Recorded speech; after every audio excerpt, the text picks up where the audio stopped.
Salut à tous et à toutes et bienvenue pour cette nouvelle vidéo sur le HTML partie 2. Aujourd'hui, donc, on va voir un petit peu comment on peut commencer à mettre mettre du contenu sur notre site web. Tout simplement, on va générer un petit site web, on va essayer de faire un CV, comme je disais, pour essayer d'être un petit peu dans la tendance, tout ça. Alors, c'est parti, on va commencer. Alors, si on part sur l'idée du CV, on va déjà modifier le titre, donc il fallait regarder la vidéo 1. On va dire site de SupraPhoenix. Alors, CV de SupraPhoenix, accueil. Le CSS, on verra plus tard. Du coup, cette ligne, je vais la mettre en commentaire. Parce que j'ai pas envie qu'elle soit interprétée pour l'instant. J'ai pas encore envie de vous expliquer ça, c'est un peu tôt. On va rester sur du HTML pur et oublier un peu le CSS pendant un moment.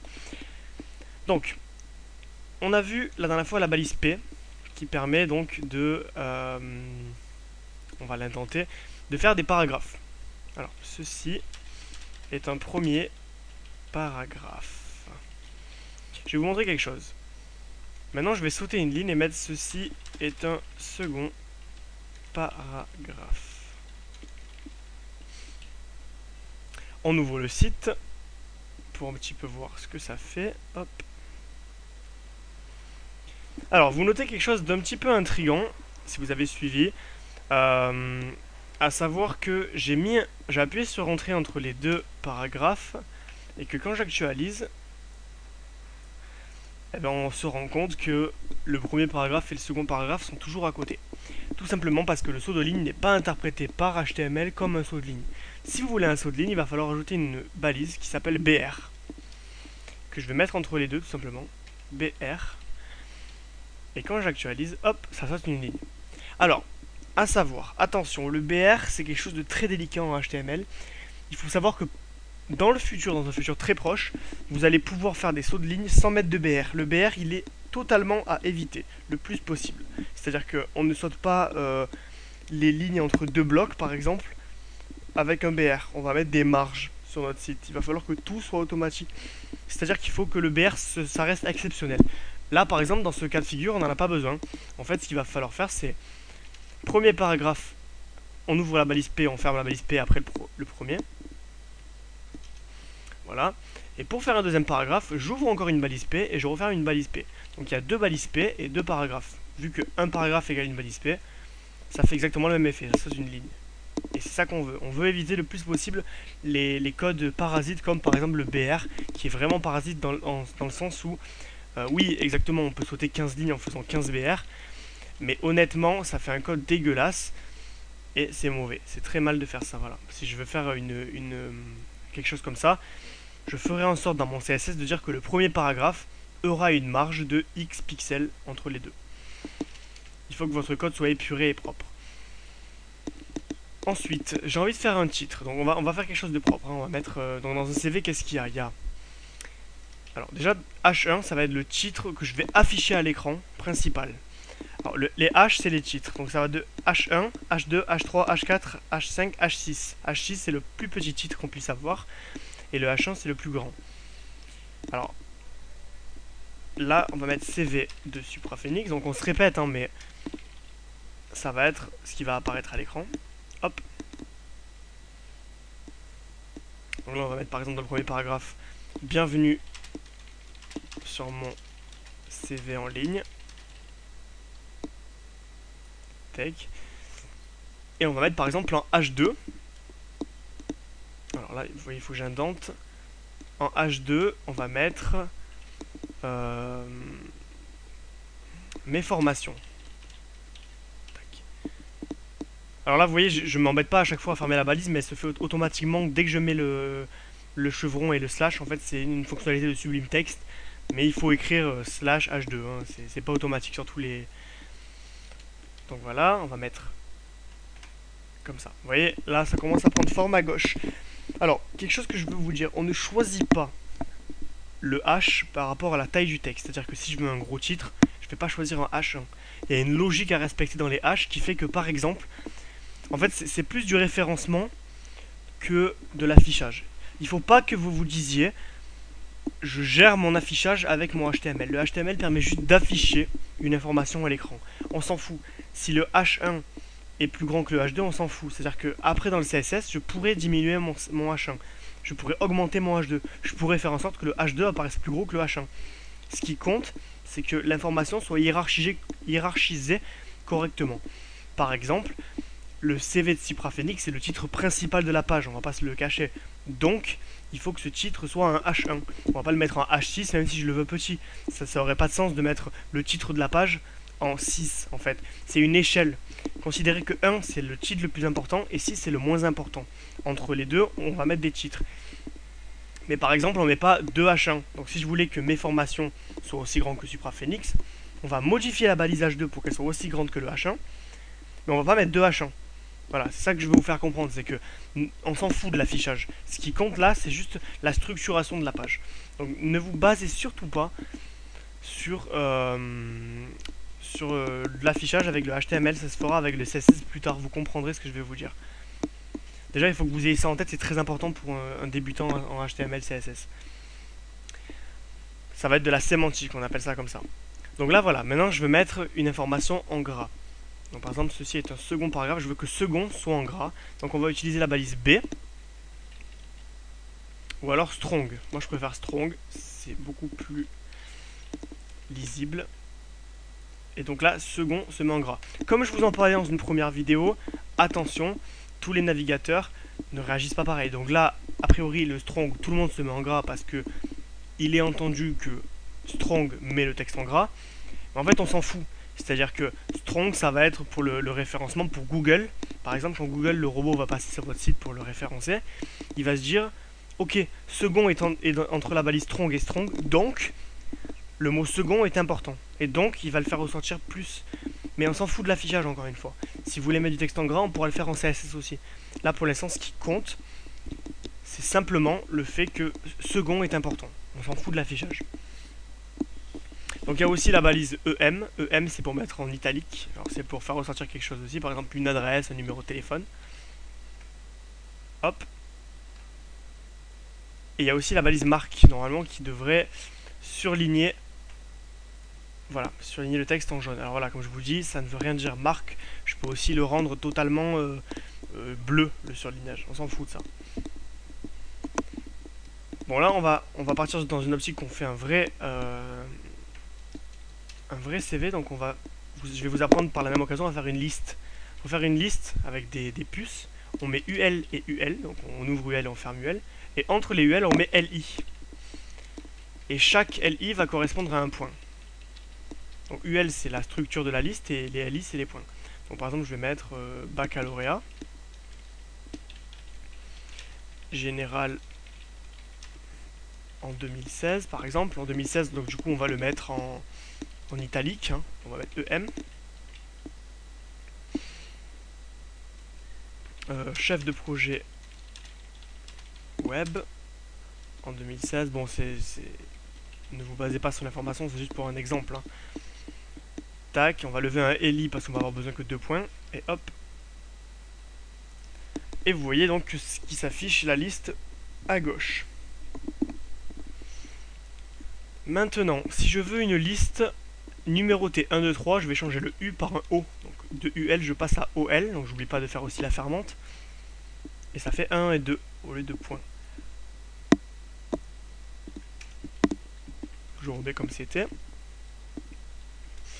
Et donc là, je vais mettre mes expériences du coup. Donc je vais mettre encore un H2. Pourquoi encore un H2 et pas un H3? Parce que je considère que le titre Mes formations est égal en termes d'importance que mes expériences. C'est-à-dire que c'est du même niveau. C'est le même niveau de titre. Après, si j'avais voulu faire lycée et enseignement supérieur, par exemple, je vous montre un exemple. J'aurais fait H3 lycée. Et j'aurais mis ici H3 enseignement supérieur. Là, c'était un sous-titre de mes formations. Donc ça aurait fait ça. Ici, ça va être mes expériences. Donc je vais mettre par exemple UL, LI, LI, LI, LI. Alors là, j'ai oublié de fermer, attention. Faites attention à une balise mal orthographiée, ça vous gâche tout. C'est-à-dire que le code ne sera pas interprété et vous allez voir que ça bug. Donc là, par exemple, je vous ai montré UL. Hop, dans la balise UL, on va mettre une indentation pour montrer que c'est un sous-niveau. Pareil pour là, hop. Mes expériences, je vais mettre, je sais pas moi, responsable marketing chez Topito, hop. Et designer, c'est au pif, hein, designer graphique chez Babybel. Ne me demandez pas pourquoi, hein. Pas d'explication à vous fournir. Ok, donc là on a mes expériences, mes formations. Comme vous voyez, ici c'est un sous-titre de mes formations, et là, mes expériences, c'est un titre H2. Donc là déjà vous avez une page qui est sémantiquement correcte. On a mis les bonnes balises, et Google et tous les moteurs de recherche sauront que votre site est bien foutu. Quoi d'autre? Maintenant on va faire un lien. Donc par exemple, je vais mettre un lien. Là je dis responsable marketing chez Topito, j'ai envie que le lien Topito, que quand je clique sur Topito, ça m'emmène sur le site Topito. Donc je vais créer la balise A. La balise A, qu'est-ce que c'est? C'est la balise de lien tout simplement. Donc je mets la balise A que j'ouvre. Attendez, je vais pas vous embrouiller. J'ouvre la balise A et je la ferme après Topito. Maintenant je vais créer un attribut, l'attribut qui va être href. Href c'est le lien tout simplement. Donc par exemple, c'est si je mets ahref topito.com, ça va m'emmener chez Topito. Href c'est un attribut et la valeur de l'attribut va être après l'égal et dans les deux guillemets. Et je vais mettre http://www.topito.com. Hop. Et donc là, automatiquement, mon lien devient bleu. Quand je clique ici, ça m'ouvre topito.com. J'ai envie maintenant que mon que quand je clique sur Topito, ça s'ouvre dans une nouvelle fenêtre. Il y a un autre attribut qu'on appelle target. On met un donc target égale underscore blanc. Quand je clique sur Topito, ça va me l'ouvrir dans un nouvel onglet. Et donc j'aurai toujours la possibilité de revenir en arrière. Ça c'est pas mal quand c'est un lien externe par exemple. Maintenant, je veux mettre, je vais faire une deuxième page que je vais appeler babybel.html.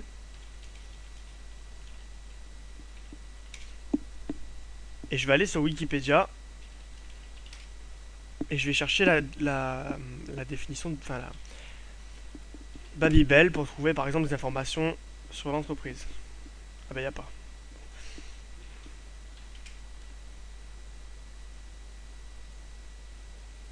Ah bah si, ça y est. Donc, oui, on parle de fromage pendant l'éditorial HTML, tout va bien. Donc je vais prendre la petite description. Je vais déjà refaire une structure. Donc la page 2, ça va être CV de Supra Phoenix Babybel. Vous voyez, c'est là où c'est important d'avoir la structure de la page. Et là, on va mettre l'entreprise Babybel. Donc voilà, c'est vraiment pour faire un exemple. Donc là, voilà, on va plus avoir besoin de tous les H2, tout ça. Hop. Et je vais prendre la description et la mettre ici dans le P. Donc, on a une page maintenant qui s'appelle Babybel. Elle s'appelle babybel.html et elle est enregistrée dans le même dossier que index.html. Donc là, par exemple, je vais vous montrer, je vais faire un lien vers ma page Babybel, donc ahref. Et là, je ne vais pas mettre http parce que mon site est en local pour l'instant. Il y a une différence entre un lien absolu et un lien relatif. Un lien absolu, c'est un lien où on va mettre l'adresse en entière. Et un lien relatif, ça va être un lien souvent interne où on va amener vers une deuxième page. Donc là, je vais mettre babybel.html. Tout simplement le nom de ma deuxième page. Et quand je vais retourner sur ma page et que je vais cliquer sur Babybel, je vais arriver sur la page Babybel. Vous comprenez? Je vais aller sur un lien interne à mon site. Donc là, je vais vous montrer un autre exemple. Je vais créer un dossier que je vais appeler CV. Ça va être mon site internet. Mon dossier va être mon site internet. Je vais mettre mes deux pages dedans. Et je vais créer un dossier que je vais appeler entreprise. Et je vais mettre Babybel dedans. Donc là, vous voyez que la page index n'est pas au même endroit que ma page Babybel. Parce que la page Babybel est dans un sous-dossier qu'on a appelé entreprise. Donc là, forcément, qu'est-ce qui se passe si j'essaie d'accéder à la page Babybel via ma page CV? Votre fichier est introuvable parce qu'il cherche dans le dossier courant. Donc, si je veux que ça tombe sur entreprise, sur Babybel, je dois rajouter le mot entreprise. Donc là, qu'est-ce que je dis? En gros, ma page Babybel et dans le dossier entreprise. Et hop là, ça ouvre dans le dossier entreprise. Donc ça c'est pour les liens. Maintenant, je vais mettre un titre à mon lien Babybel. Donc je vais mettre title, ça c'est bien pour le référencement, il faut le faire, il faut prendre l'habitude. Title, l'entreprise Babybel en quelques mots. Ça peut paraître pas grand chose dit comme ça, mais quand on enregistre et qu'on passe la souris dessus, il y a un petit truc qui s'ouvre, l'entreprise Babybel en quelques mots. Donc là le site est très moche, on peut le voir, mais on va le styliser plus tard, faites-moi confiance. Là pour l'instant on est sur ça. Maintenant, on va montrer comment faire pour envoyer un mail via un site. Donc H2, on va faire une catégorie contact à la fin. Dans un CV c'est souvent comme ça. On va mettre P. Donc, pour me contacter, veuillez m'envoyer un mail à l'adresse. Et là on met un A. Href. On va mettre l'adresse donc. À l'adresse. On va mettre à mon adresse pro. Alors au moins je vais vous montrer quelque chose. Adresse pro. Et quand on va cliquer sur pro, ça va ouvrir une boîte mail to. Alors on marque mail to 2 points. Et vous marquez votre adresse adresse@adresse.com. Voilà, un exemple. Et donc quand je vais cliquer sur pro,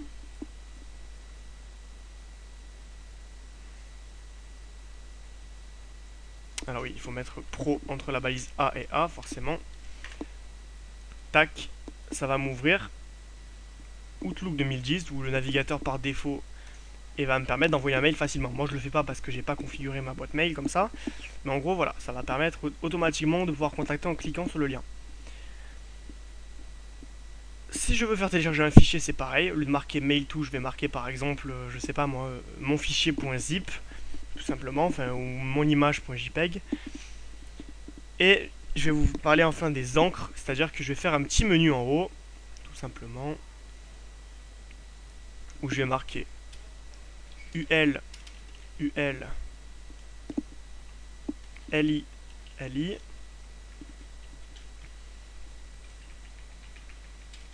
Tac, donc on va faire ahref. Alors moi, j'aime bien, comme vous pouvez le voir, j'aime bien faire une structure avant de commencer à écrire les infos. Voilà, là, j'ai mis 3 liens et 3 points. Donc par exemple, ici, ça va être formation. Ici, ça va être expérience. Et ici, ça va être contact. Et dans mon H2, par exemple, dans ma balise H2, je vais mettre classe formation.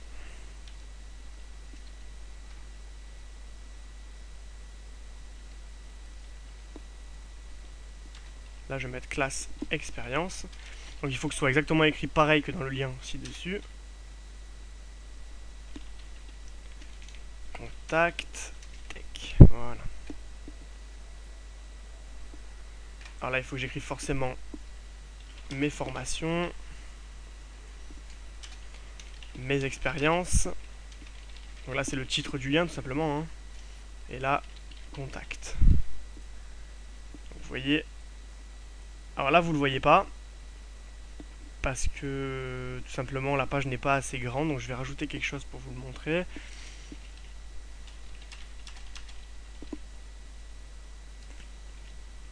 Alors, je vais faire quelque chose de sale, très très sale. Tac, tac, tac, tac, tac. Je vais mettre beaucoup de texte pour allonger la page.